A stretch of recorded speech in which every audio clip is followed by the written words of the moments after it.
محترم بزرگوں، نوجوان ساتھیوں، عزیز بچوں اور پردہ نشین ماں و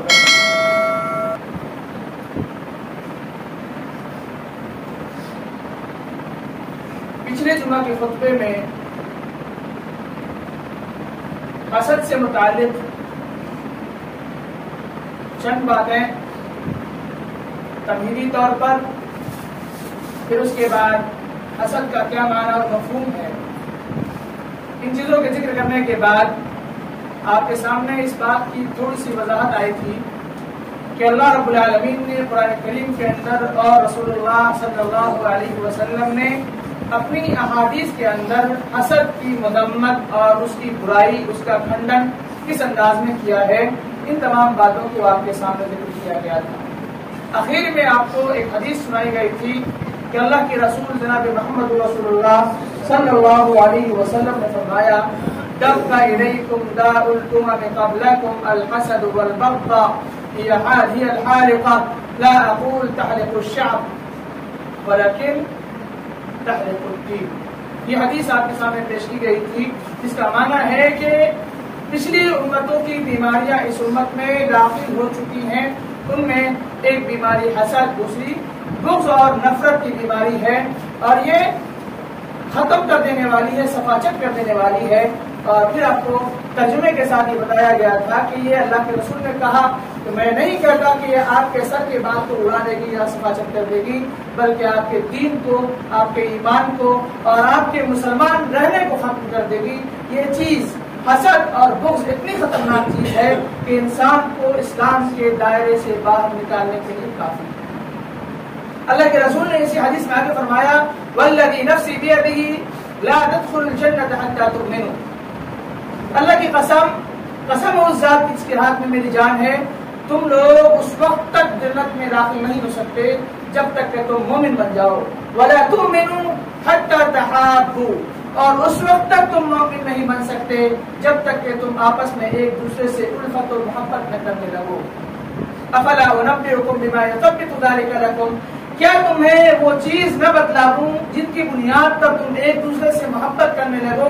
اور اس چیز کو ثابت کر سکو کہ تم ایک دوسرے سے محبت کرتے ہو۔ اللہ کے رسول نے مزید فرمایا افشوا السلام بینکم، آپس میں ایک دوسرے سے زیادہ سے زیادہ سلام کرو، سلام کو عام کرو، سلام کو عام کرو، کیونکہ یہ محبت کی بیج ہے۔ اس کی بنیاد پر جو درخت نکلے گا انتہائی عظیم اور انتہائی تناور درخت ہوگا، جو پورے سماج اور سوسائٹی کو محبت کا، الفت کا اور آپسی ہمدردی اور غمخواری کا بالکل نمونے کے طور پر پیش کرے گا۔ لہذا ہمیں اور آپ کو چاہیے کہ زیادہ سے زیادہ سلام کو عام کریں، کیونکہ اس کی بنیاد پر ہم آپس میں محبت کریں گے، اس کی بنیاد پر ہمارا ایمان مکمل ہوگا، ہم مومن کرانے کے حقدار قرار پائیں گے، اور پھر اس بنیاد پر اللہ رب العالمین اپنے فضل و کرم سے ہمیں جنت میں داخل فرمائے گا۔ کیونکہ محبت نہیں تو ایمان خطرے میں ہے۔ اگر آپ چاہتے ہیں کہ ایمان آپ کا ایمان باقی رہے، آپ کا اسلام باقی رہے، آپ کا مسلمان رہنا باقی رہے، تو پھر آپ کو محبت کرنا ہوگی اپنے بھائی سے، اپنے ملنے جلنے والے سے، سماج اور معاشرے کے لوگوں سے، اور یہ چیز تب ہوگی جب آپ سلام کو عام کریں گے۔ اللہ کے رسول کی حدیث ہمیں یہ پیغام دیتی ہے۔ آئیے اب کچھ ایسے اسباب اور وجوہات، کچھ ایسے ریزنس کو دیکھتے ہیں جن کی بنیاد پر لوگ ایک دوسرے سے جلتے اور حسد کرتے ہیں۔ سب سے پہلی چیز ہے اللہ رب العالمین نے جس کو جو روزی دی ہے اس سے راضی نہ رہنا، اس سے ناراضگی کا اظہار کرنا، یہ کہنا کہ فلاں کو اتنا امیر بنا دیا اور مجھے غریب، مفلس اور فاقہ کش بنا کر رکھ دیا ہے۔ اللہ رب العالمین نے اس قسم کی سوچ اپنے ذہن میں پالنا، یہ ساری چیزیں حسد کے اسباب میں سے ایک سبب ہے۔ حالانکہ اللہ رب العالمین نے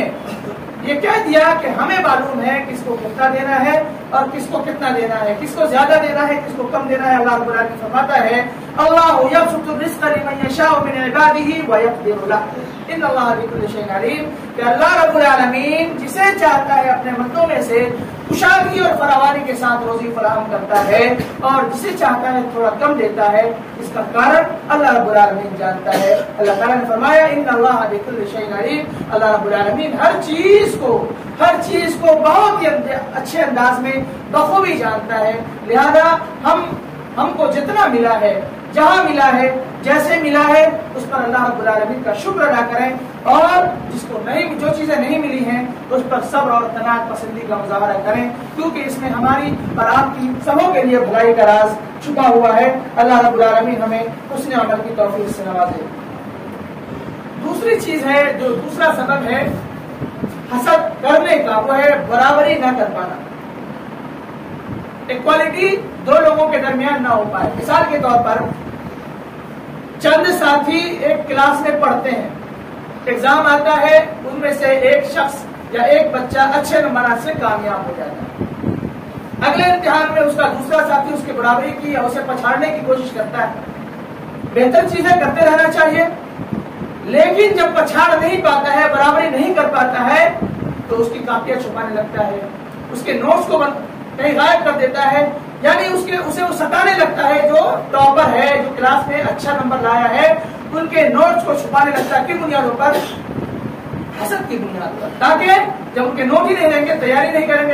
کریں گے تو اچھے نمبرات نہیں آ پائیں گے۔ یعنی جب برابری نہ کر پائے تو ان کے ساتھ برا رویہ اختیار کرنا شروع کر دے، ان کے ساتھ ناروا سلوک اختیار کرنا شروع کر دے، اور یہی چیز مال و دولت میں بھی ہوا کرتی ہے۔ اللہ رب العالمین ہمیں جتنا ملا ہے جس میدان میں، اللہ رب العالمین اس پر اجتناب پسند بنائے۔ ہم کوششیں کرتے رہنا چاہیے، جدل کرتے رہیے۔ اللہ رب العالمین نے آپ کے نصیب میں جو چیز لکھی ہے وہ ملے گی۔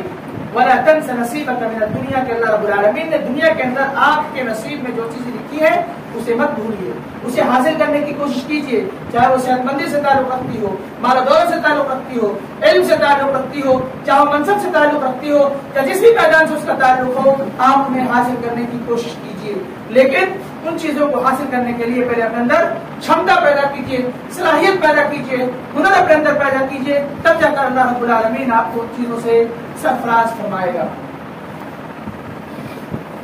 عبداللہ بن ابی بن سلول رئیس المنافقین، اس نے اللہ کے رسول سے کیوں حسد کیا؟ کیونکہ اللہ کے رسول صلی اللہ علیہ وسلم جب نبی نہیں بنائے گئے تھے، اس وقت مکہ کے لوگوں نے اس منافق شخص کو اپنا امیر، اپنا رہنما اور اپنا رہبر بنانا چاہتا تھا، لیکن اللہ کے رسول کی اسی دوران بعثت ہو گئی، اسی دوران اللہ کے رسول صلی اللہ علیہ وسلم نبی بنا دیے گئے، تو لوگوں نے آپ کو اپنا رہنما، اپنا رہبر، اپنا لیڈر مان لیا۔ جب عبداللہ بن ابی بن سلول نے اس چیز کو دیکھا تو وہ اڑنے لگا، حسد کرنے لگا، جلنے لگا، حتیٰ کہ موت تک آپ سے دشمنی پر آمادہ رہے، دشمنی کرتے رہے، اور نفاق کی حالت میں رئیس المنافقین کا لقب پا کر انتقال ہوا۔ رئیس المنافقین یعنی منافقوں کا سردار، جس کے بارے میں اللہ رب العالمین نے فرمایا ان المنافقین فی الدرک الاسفل من النار، جہنم کے سب سے نچلے درجے میں اگر کوئی ہوگا تو وہ منافقوں کی جماعت ہوگی۔ اس منافقوں کی جماعت کا یہ سردار ہے جس نے اللہ کے رسول سے برابری نہ کر پانے کی بنیاد پر حسد کیا، جس کا انجام اللہ رب العالمین نے اسے بہت بری طرح چکھایا۔ اور ایک چیز ہے مال کی محبت،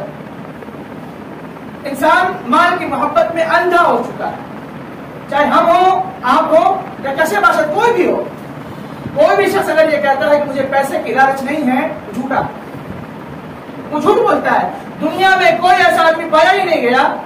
جس کے اندر مال کا حرص، اس کی لالچ، اسے حاصل کرنے کی خواہش نہ ہو، الا ماشاء اللہ لاکھوں میں ہزاروں میں کوئی ایک بندہ ہوگا جو اس سے مستثنا یا اس سے الگ ہے، ورنہ عام طور پر جو بھی شخص یہ کہتا ہے کہ مجھے مال کا لالچ نہیں ہے، میں مال کا حرص نہیں ہوں، وہ جھوٹا ہے، وہ جھوٹ بولتا ہے۔ اسے جیسے ہی بےایمانی کا موقع ملے گا فوراً حاصل کرنے کی کوشش کرے گا، جیسے ہی سود کا پیسہ ملے گا فوراً اس کو، یعنی اسے مال زیادہ سے زیادہ اکٹھا کرنا ہے، اس بات سے قطع نظر کہ وہ مال کس راستے سے ہم تک پہنچا۔ اللہ رب العالمین نے انسانوں کی صفت بتلائی کہ ان الانسان لحب الخیر لشدید، مال کی محبت میں بالکل اندھا ہو چکا ہے، کہ مال کی محبت میں شدید ترین پیمانے پر یا شدید ترین اسٹیج پر وہ مبتلا ہے۔ اللہ کے رسول صلی اللہ علیہ وسلم نے اس کی مزید وضاحت فرمائی کہ انسان مال کی محبت میں کس طرح مبتلا ہے اور گھرا ہوا ہے۔ اللہ کے رسول نے فرمایا لو کان لابن آدم وادیان من مال، کہ ابن آدم کے پاس اگر دو وادی کے بقدر مال ہے، وادی کہتے ہیں دو پہاڑوں کے بیچ جو گیپ ہوتا ہے، جو راستہ ہوتا ہے، اس کو وادی کہا جاتا ہے۔ کتنا لمبا اور کتنا بڑا فاصلہ ہوتا ہے۔ ایک شخص کو دو وادیوں کے برابر بھی اگر مال دیا جائے، لابتغى ثالثا، وہ تیسرے وعدے کی خواہش کرے گا، یعنی اس کا پیٹ زندگی میں کبھی بھرنے والا نہیں ہے۔ اللہ کے رسول صلی اللہ علیہ وسلم نے آگے فرمایا لا يملأ جوف ابن آدم الا التراب، کہ ابن آدم کا پیٹ قبر کی مٹی ہی بھر سکتی ہے، یعنی انسان بستر مرگ پر بھی اگر سانس لے رہا ہے تو اسے ضرور مال کی لالچ موجود ہے، اس کے اندر حرص ہے، طمع ہے، خواہش ہے کہ وہ زیادہ سے زیادہ مال اس کے پاس ہو، زیادہ سے زیادہ اسباب ان کے پاس ہوں، زیادہ سے زیادہ ذرائع ان کے پاس ہوں، زیادہ سے زیادہ زمین و جائیداد کی کاغذات یا زمین و جائیداد کی ملکیت ان کے پاس ہو۔ یہ انسان کی فطرت ہے، لہذا اللہ کے رسول نے فرمایا اگر انسان مر جاتا ہے تب اس کی یہ خواہش مٹ جاتی ہے اور ختم ہو جاتی ہے، اس سے پہلے اس خواہش کا خاتمہ ہونے والا نہیں ہے۔ لہذا اس مال نے کیا کیا تباہیاں مچائی ہیں، آگے اللہ کے رسول صلی اللہ علیہ وسلم نے اس کی وضاحت فرمائی۔ فرماتے ہیں اللہ کے رسول صلی اللہ علیہ وسلم فواللہ ما الفقر اخشى علیکم، تم محتاج رہو، فقیر رہو، مسکین رہو، غربت و مفلسی کی حالت میں زندگی گزارو، مجھے اس بات کا خطرہ نہیں، مجھے اس چیز میں کوئی خدشہ موجود نہیں ہے، مجھے خدشہ ہے کس میں ولیکن اخشى علیکم ان تبسط علیکم الدنیا، مجھے خوف اس بات کا ہے کہ تم پر دنیا کھول دی جائے، دنیا کی نعمتیں تمہیں ریل پیل انداز میں دے دی جائیں، تمہیں بہتان انداز میں دنیا کی مال و دولت دے دی جائے، مجھے اس بات کا اندیشہ ہے۔ کیوں؟ کیونکہ اس کے بعد کیا ہوتا ہے ان تبسط علیکم الدنیا کما بسطت علی من کان قبلکم، اسی طرح جس طرح تم سے پہلے لوگوں پر دنیا کھول دی گئی، فتنافسوها، پھر تم اس دنیا کو حاصل کرنے کے لیے ایک دوسرے سے آگے بڑھنے کی کوشش کرو گے، ایک دوسرے کو پچھاڑنے کی کوشش کرو گے، ایک دوسرے کو دھکا دینے کی کوشش کرو گے تاکہ وہ مال جو وہاں پڑا ہوا ہے اسے میں لے لوں، کما تنافسوها، جیسا کہ تم سے پہلے لوگوں نے، تم سے پہلی امت نے اس کو حاصل کرنے کے لیے ایک دوسرے سے مسابقہ آرائی کی، کمپٹیشن کیا، پھر کیا ہوگا فتح دنیا کی حرص، دنیا کی لالچ تمہیں ہلاکت میں ڈال دے گی، کما ہلکتہم، اسی طرح جس طرح تم سے پہلے لوگ ہلاک ہو گئے، جس طرح تم سے پہلے لوگوں کو اس دنیا نے ہلاک و برباد کر دیا۔ اللہ کے رسول صلی اللہ علیہ وسلم نے جو ہلاکت کی بات کی ہے تو یہ نہیں کہ ہمارے پاس کار ہے، گاڑی ہے، ہم جا رہے ہیں، ایکسیڈنٹ ہو گیا، ہم ہلاک ہو گئے، ہم مر گئے، ہماری موت ہو گئی، ہمیں کو مار دیا، یہ ہلاکت نہیں۔ ہلاکت سے مراد یہ ہے کہ انسان دنیا کی لالچ میں یا دنیا کمانے کے چکر میں اللہ کو بھول جائے، نماز سے غافل ہو جائے۔ جو انسان پر، مسلمان پر ایمان کے دائرے میں داخل ہونے کے بعد سب سے پہلا فریضہ ہے کہ انسان نماز کی پابندی کرے، نماز کی پابندی کرے۔ جو نماز نہیں پڑھتا، امام ابن قیم رحمہ اللہ ایسے لوگوں کے سلسلے میں فرماتے ہیں کہ جو لوگ نماز کی پابندی نہیں کرتے، دنیا کے چکر میں پڑے رہتے ہیں، ایسے لوگوں کو دنیا میں رہنے کا ادھیکار نہیں ہے، ایسے لوگوں کا قتل کر دیا جانا چاہیے۔ حاضرین کرام، کتنا سنگین معاملہ ہے، کتنا خطرناک معاملہ ہے، آپ اس بات کا اندازہ عمر بن خطاب رضی اللہ تعالیٰ عنہ کی اس قول سے بھی لگا سکتے ہیں۔ اہم امرکم عندی الصلاۃ، کہ میرے نزدیک سب سے زیادہ اہم چیز اگر کوئی چیز ہے تو وہ نماز کی پابندی ہے۔ فمن حفظها وحافظ عليها، جس نے نماز پڑھی اور پابندی سے پڑھی، حفظ دینہ، تو اس شخص نے اپنے دین کو، اپنے ایمان کو، اپنے اسلام کو، اپنے مسلمان ہونے کو محفوظ کر لیا۔ فمن ضيعها، اور جس نے نماز کو ضائع کر دیا، فهو لما سواها اضيع، تو جو چیز اس نماز کے علاوہ ہے اس کو زیادہ ضائع کرنے والا ہے، یعنی اس کے سلسلے میں مزید بے فکری کا اظہار مظاہرہ کرے گا، تو حقوق و لباس کی رعایت نہیں کرے گا، لوگوں کے ساتھ امانتداری کا خیال نہیں کرے گا، لوگوں کے وعدے پورے نہیں کرے گا، کیونکہ جب اللہ رب العالمین سے کیا ہوا وعدہ وہ پورا نہیں کر رہا ہے تو لوگوں سے کیے ہوئے وعدے کی کیا حقیقت ہے لوگوں کے سامنے۔ اسی وجہ سے اللہ کے عمر بن خطاب رضی اللہ تعالیٰ نے فرمایا فهو لما سواها اضيع، کہ نماز کے علاوہ جو چیزیں ہیں اس کو وہ مزید بہتر انداز میں ضائع اور برباد کرنے کی کوشش کرے گا۔ اللہ رب العالمین ہمیں ایمان کی سلامتی سے نوازے، ہمارے ایمان کی حفاظت فرمائے اور مال کی محبت میں اس قدر گرفتار ہونے سے محفوظ رکھے کہ ہم نماز سے غافل ہو جائیں، دنیا کے چکر میں اس قدر گرفتار ہو جائیں کہ اللہ کے احکام و فرامین پر عمل کرنا چھوڑ دیں۔ آگے اللہ کے رسول صلی اللہ علیہ وسلم نے ایک اور حدیث فرمائی، عبداللہ بن عمرو بن عاص رضی اللہ تعالیٰ عنہ راوی حدیث ہے، وہ کہتے ہیں کہ اللہ کے رسول صلی اللہ علیہ وسلم نے ارشاد فرمایا اذا فتحت علیکم فارس وروم، جب روم اور فارس کا خزانہ تمہارے لیے کھول دیا جائے گا، ای قوم انتم، تم لوگ کیا کرو گے؟ تم لوگ کیا کرو گے؟ یعنی اللہ کے رسول نے اپنی اس حدیث میں اس بات کا سنکیت اور اشارہ دیا کہ ایک نہ ایک دن روم اور فارس پر مسلمانوں کا قبضہ ہوگا، اس کی سلطنت مسلمانوں کے ہاتھ آئے گی، اس کے خزانے پر مسلمان قابض ہوں گے، اس کی ملکیت انہیں ملے گی۔ تو اللہ کے رسول نے پوچھا تم اس وقت کیا کرو گے؟ تو عبد الرحمن بن عوف رضی اللہ تعالی عنہ کہتے ہیں نقول کما امرنا اللہ، کہ ہم وہی کریں گے جس کا اللہ رب العالمین نے ہمیں حکم دیا ہے، ہم وہی کہیں گے جو اللہ رب العالمین نے ہمیں کہا ہے یا ہمیں حکم دیا ہے۔ اللہ کے رسول نے فرمایا او غیر ذلک، یا اس کے علاوہ کچھ اور، یعنی اللہ کے رسول کہنا یہ چاہتے ہیں کہ معاملہ ایسا نہیں ہوگا جیسا تم کہہ رہے ہو۔ معاملہ کیا ہوگا؟ معاملہ یہ ہوگا تتنافسون، تم مال کو حاصل کرنے کے لیے ایک دوسرے سے آگے بڑھو گے، ثم تتحاسدون، پھر اس بنیاد پر تم ایک دوسرے سے حسد کرو گے، پھر کہتے ہیں ثم تتدابرون، پھر اس بنیاد پر تم رشتے اور ناطے کو توڑو گے، پھر کہتے ہیں ثم تتباغضون، پھر اسی بنیاد پر تم ایک دوسرے سے نفرت کرنے لگو گے، اور نحو ذلک، یا اس قسم کی دیگر بیماریاں تمہیں لگ جائیں گی جس کی بنیاد پر تمہارا ایمان خسارے میں چلا جائے گا، تمہارا سماج بکھر جائے گا، ہمارے سماج کے اندر جو محبت، الفت اور آپسی بھائی چارہ ہے اس کا جنازہ نکل جائے گا، کیونکہ تم نفرت کی دنیا میں گھس چکے ہو، تم بغض کی دنیا میں گھس چکے ہو، تم مال حاصل کرنے کے چکر میں اپنے رشتوں کو بھلا چکے ہو۔ اللہ رب العالمین ہمیں نیک سمجھ عطا فرمائے۔ اللہ کے رسول صلی اللہ علیہ وسلم نے کہا کہ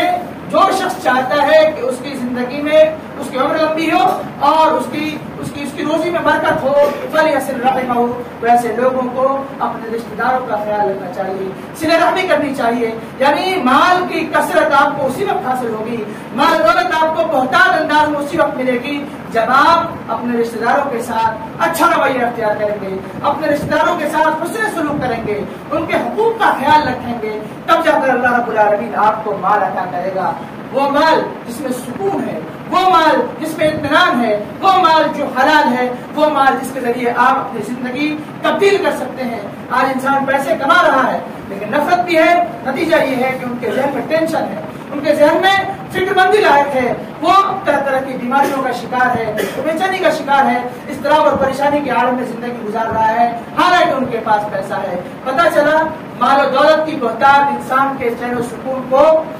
نہیں لا سکتی ہے۔ انسان چین و سکون اللہ اور اس کے رسول کے فرامین پر عمل کرنے میں حاصل کر سکتا ہے۔ علاوہ ازیں اگر کوئی شخص چاہتا ہے کہ مال و دولت کے ذریعے ہم سکون حاصل کریں، مال و دولت کے ذریعے اپنے آپ کو آرام پہنچائیں، تو وہ چیز ممکن نہیں ہے، کیونکہ اللہ کے رسول صلی اللہ علیہ وسلم کی حدیث اور قرآن کریم کی تعلیمات ہمیں اس بات کی طرف متنبہ کر رہی ہیں۔ تنافس کسے کہتے ہیں؟ علماء اکرام تنافس کا معنی بتاتے ہیں انسان مال کو حاصل کرنے کے لیے لپکے گا۔ دیکھا ہوگا آپ نے ڈسکوری میں کہ شیر یا چیتا وغیرہ کسی اپنے شکار کو کس طرح لپکتا ہے، اسی طرح انسان مال کو حاصل کر کے لپکے گا کہ کہیں ہم سے پیچھے جو ہے وہ کہیں ہم سے آگے نہ بڑھ جائے اور وہ نہ لے لے۔ اسی کو تنافس کہتے ہیں، اور یہ حسد کی ابتدا ہے۔ یہیں سے حسد شروع ہوتا ہے اور یہیں سے حسد کی آگ انسان کے دل میں جلنا شروع ہوتی ہے۔ اللہ رب العالمین مال کی محبت میں اس قدر گرفتار نہ کرے کہ ہم آپس کے لوگوں کو اور رشتہ داروں کو بھول جائیں، نفرت میں جینے لگیں۔ اللہ رب العالمین ہمیں محفوظ رکھے۔ آگے اللہ کے رسول صلی اللہ علیہ وسلم کی ایک اور حدیث سماعت فرمائی اسی حوالے سے کہ سیصیب امتی داء الامم، تو میری امت کو قریب کچھ بیماریاں لگ جائیں گی، پچھلی امتوں کی بیماریاں لگ جائیں گی۔ قالوا وما داء الامم، صحابہ اکرام نے پوچھا وہ بیماریاں کیا ہیں؟ اللہ کے رسول نے سلسلہ وار طریقے سے بتایا، العشر والبطر والتکاثر والتنافس فی الدنیا والتباغض والتحاسد حتى يكون البغض۔ العشر ناشکری، البطر سرکشی، اس کے بعد التکاثر زیادہ سے زیادہ مال حاصل کرنے یا اسے جمع کرنے کی خواہش، والتنافس اور اس چکر میں زیادہ سے زیادہ ایک دوسرے کو پچھاڑنے اور اپنے آپ کو آگے کرنے کی کوشش۔ اسی طرح اللہ کے رسول نے فرمایا والتباغض، اور آپس میں ایک دوسرے سے نفرت کرنا، بغض رکھنا، والتحاسد، اور اس نفرت اور بغض کی بنیاد پر کہ حسد کی آگ جلتی ہے تم ایک دوسرے سے حسد بھی کرنے لگتے ہو۔ آگے اللہ کے رسول نے فرمایا یہ حسد اس پیمانے تک پہنچ جائے گی حتی یکون البغی، لوگ ایک دوسرے پر ظلم کرنے لگیں گے، ایک دوسرے پر اتیاچار کرنے لگیں گے، ایک دوسرے کو قتل کرنے کے لیے بھی آمادہ ہو جائیں گے، ایک دوسرے کی تجارت میں آگ لگانے کے لیے آمادہ ہو جائیں گے. یعنی حسد کی بنیاد پر اپنے مد مقابل جس سے وہ حسد کر رہا ہے اسے نقصان پہنچانے کی ایک بھی مومنٹ، جو بھی لمحہ اسے ملے گا نقصان پہنچانے کا، اس کا وہ فائدہ اٹھا کر نقصان پہنچانے کی پوری کوشش کرے گا. کیونکہ بغض، ظلم سے مراد یہی ہے. اللہ کے رسول صلی اللہ علیہ وسلم کی حدیث امام مسلم نے اپنی صحیح کے اندر ذکر کیا. نقصانات حسد کے کیا ہیں؟ حسد کے نقصانات، سب سے پہلا نقصان یہ ہے کہ انسان اللہ رب العالمین کی ناراضگی کا شکار ہو جاتا ہے. اللہ رب العالمین نے جس کے مقدر میں جو چیز لکھ دی ہے وہ لکھتی ہے،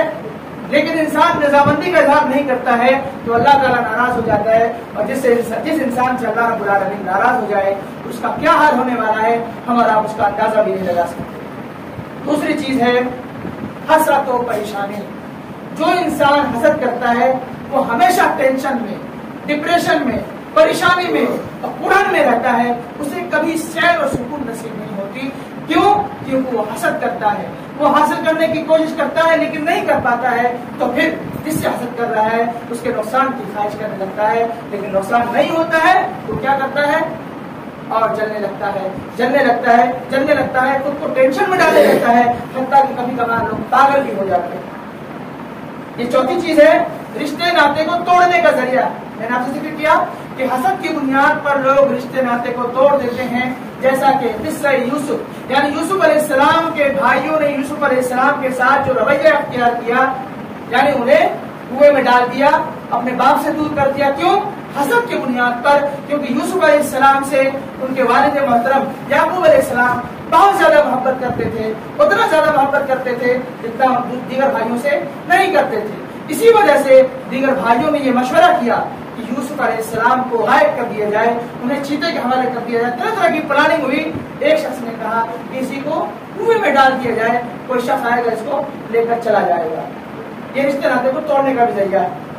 یہ حسد سب سے بڑے گناہ کا بھی سبب ہے. سب سے بڑے گناہ سے مراد جو بڑے بڑے گناہ ہیں، ماں باپ کی نافرمانی کرنا، چوری کرنا، ڈکیتی کرنا اور زناکاری کرنا، یہ جو بڑے بڑے گناہ ہیں، ان گناہوں میں سے ایک گناہ جسے قتل کہا جاتا ہے، اس کا بھی یہ حسد سبب بن سکتا ہے. جیسا کہ اس دنیا کے اندر ہمیں اور آپ کو پتا ہونا چاہیے، اس دنیا کے اندر سب سے پہلا مرڈر جو ہوا، سب سے پہلا مرڈر وہ اسی حسد کی بنیاد پر ہوا. ہمیں اور آپ کو اندازہ کرنا چاہیے کتنی خطرناک چیز ہے. حابیل کو قابیل نے قتل حسد کے بنیاد پر کیا، کیونکہ اللہ رب العالمین نے حابیل کی قربانی کو قبول کر لیا اور قابیل کی قربانی کو قبول نہیں کیا، اور اس بنیاد پر قابیل نے حابیل سے حسد کرنا شروع کیا اور اس کا قتل کر دیا. لہذا حسد انتہائی خطرناک چیز ہے. اللہ کے واسطے اپنے ایمان کی سلامتی چاہتے ہیں تو حسد سے بچیے، اور اپنے ایمان کو مضبوط کرنے کے لیے اللہ رب العالمین نے آپ کو جس انداز میں جو بھی روزیاں دی ہیں انہیں غنیمت سمجھ کر ان پر شکر ادا کیجیے، کیونکہ شکرانے کے نتیجے میں اللہ رب العالمین آپ کو اور زیادہ دے گا، ناشکری کے نتیجے میں اللہ رب العالمین اس کو بھی آپ سے چھین لے گا. حسد سے کیسے بچیں؟ حسد سے کیسے بچیں؟ سب سے پہلی چیز ہے کہ آپ اللہ رب العالمین کی پناہ طلب کریں. حسد سے اللہ کی پناہ طلب کریں. وہ کیسے؟ کہ اللہ رب العالمین نے قرآن مجید کے اندر سورہ فلق نازل کیا. قل اعوذ برب الفلق من شر ما خلق ومن شر غاسق اذا وقب ومن شر النفاثات في العقد ومن شر حاسد اذا حسد. یہ وہ سورہ ہے جس کو اللہ رب العالمین نے نبی کریم صلی اللہ علیہ وسلم پر اس وقت نازل کیا جب اللہ کے رسول صلی اللہ علیہ وسلم پر جادو کیا گیا. اللہ کے رسول صلی اللہ علیہ وسلم پر جب جادو کیا گیا تو اللہ رب العالمین نے آپ پر یہ سورہ نازل فرمائی اور فرمایا کہ اس سورہ کے ذریعے اپنا علاج کرو. اللہ رب العالمین فرماتا ہے قل اعوذ برب الفلق. اے نبی صلی اللہ علیہ وسلم آپ کہیے میں صبح کے رب کی پناہ میں آتا ہوں، من شر ما خلق، ہر اس برائی سے جس کو اللہ رب العالمین نے پیدا کیا. یعنی دنیا کے اندر جتنی بھی برائیاں ہو سکتی ہیں ان تمام برائیوں سے اگر بچنا چاہتے ہیں سورہ فلق پڑھیے. قل اعوذ برب الفلق من شر ما خلق ومن شر غاسق اذا وقب، رات کی تاریکی سے جب چھا جائے، ومن شر النفاثات فی العقد، اور ان عورتوں سے اللہ رب العالمین نے اپنی پناہ میں رکھیے جو عورتیں پھونک پھونک کر گرہ لگاتی ہے، یعنی جادو ٹونا کرتی ہیں، ایسی عورتوں سے اللہ رب العالمین نے پناہ مانگنے کی تاکید اللہ کے رسول کو بھی کی، اور اللہ کے رسول کے ساتھ امت اسلامیہ کو، پوری امت کو اس بات سے آگاہ کیا کہ آپ لوگ بھی اس سورہ کا اہتمام کریں۔ ومن شر النفاثات فی العقد ومن شر حاسد اذا حسد، اور حاسدین کے حسد سے اللہ رب العالمین بچائے جب حاسدین ہم سے حسد کرے، یعنی انشاءاللہ العزیز جب ہم سورہ یہ پڑھیں گے تو ہم پر حاسد کا اثر نہیں ہوگا۔ حاسد کا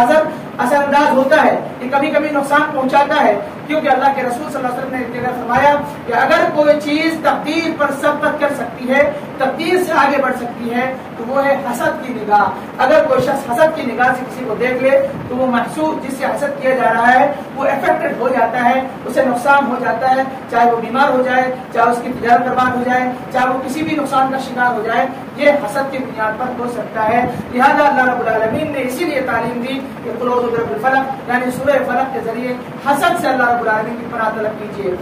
اور ایک چیز ہے صبر، جب حاسدین آپ سے حسد کریں اور آپ کو پتہ چل جائے تو آپ بے چین نہ ہو، پریشان نہ ہو، بلکہ صبر اور ثابت قدمی کا مظاہرہ کریں کہ اللہ رب العالمین کا جو فیصلہ ہمارے مقدر میں ہوگا وہی ہوگا۔ حاسدین کا حسد ہمیں کچھ نہیں کر سکتا ہے، لیکن یہ تبھی ہو سکتا ہے جب آپ صبر کے ساتھ ساتھ اللہ رب العالمین نے حسد سے بچنے کی جو تدبیر بتائی ہے، قل اعوذ برب الفلق، قل اعوذ برب الناس وغیرہ پڑھنا، اس کا بھی اہتمام آپ کثرت سے کریں۔ اور ایک چیز ہے صدقہ و خیرات۔ صدقہ و خیرات وہ چیز ہے جو انسان سے ہر طرح کی پریشانی کو دور کر دیتا ہے۔ ایک چیز ہے توکل، اللہ رب العالمین پر جو توکل اور بھروسہ کرتا ہے اللہ رب العالمین اس کا حامی و ناصر بن جاتا ہے۔ ایک چیز ہے تقویٰ کے بنیاد پر لوگ نیک اعمال انجام دیتے ہیں اور بہت سارے نیکیاں کرتے ہیں، اور اللہ رب العالمین نیکیوں کے نتیجے میں انہیں برائیوں سے محفوظ رکھتا ہے اور ہر طرح کی پریشانی سے اپنی حفاظت پہ رکھ لیتا ہے۔ اللہ رب العالمین جو بھی ٹوٹی پھوٹے الفاظ میں آپ کے سامنے باتیں آئی ہیں، مجھے سب سے پہلے اپنے ذات کو یہ وصیت اور نصیحت کرتا ہوں کہ اللہ رب العالمین مجھے عمل کرنے کی توفیق دے، ساتھ ساتھ پوری امت اسلامیہ کو جن کانوں تک ہماری باتیں پہنچی ہیں اللہ رب العالمین ان سبھی کو ہماری باتوں پر، یا اللہ رب العالمین اللہ کے رسول کی ان باتوں پر عمل کرنے کی توفیق عطا فرمائے، اور جب تک ہمیں زندہ رکھے، اسلام پر زندہ رکھے، جب ہمارا خاتمہ بالخیر ہو۔ اقول قولی ھذا استغفر اللہ لي ولكم ولسائر المسلمين فاستغفروه